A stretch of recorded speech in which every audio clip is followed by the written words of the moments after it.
Jean-Pierre Garnier-Mallet, autre question d'un auditeur. Voilà ce qu'il vous demande, voilà la question. Que représente pour vous le mot amour, puisque vous dites que le mot amour vient du mot amoros, mais qu'ils n'ont pas le même sens? Vous avez un petit peu répondu, mais allez un petit peu plus loin encore.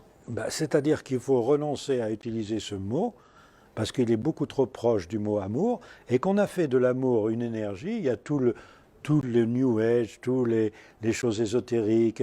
Hein, il y en a qui vous parlent, moi je suis dans l'amour, donc je suis un type bien. Dans ces notions-là, moi, il n'y a pas de bien, il n'y a pas de mal. Il y a simplement un contrôle de la pensée. Vous voulez quelque chose que vous jugez bon, ben vous l'aurez.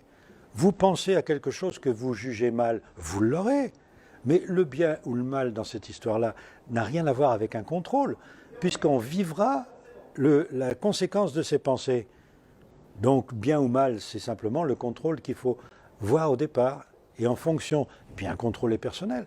Il y en a qui jugent que telle chose c'est bien, telle chose c'est mal. Il y en a un autre qui pense que non, c'est pas mal, ça va, c'est bien. Donc vous voyez que ce qui compte, c'est contrôler. Et comment contrôler? Puisqu'on a dit que n'importe quel futur était actualisable par n'importe qui. Eh bien, il faut simplement être sûr d'une chose, c'est que tout ce que je pense ne fait de déplaisir à personne.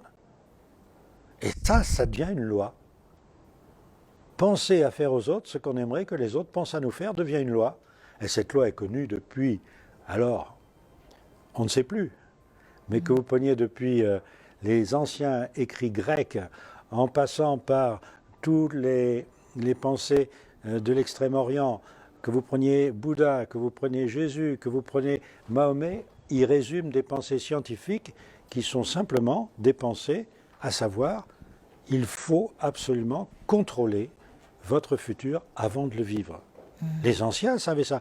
Nous, on a relégué le futur dans des histoires de voyance, de boules de cristal, de mares de café.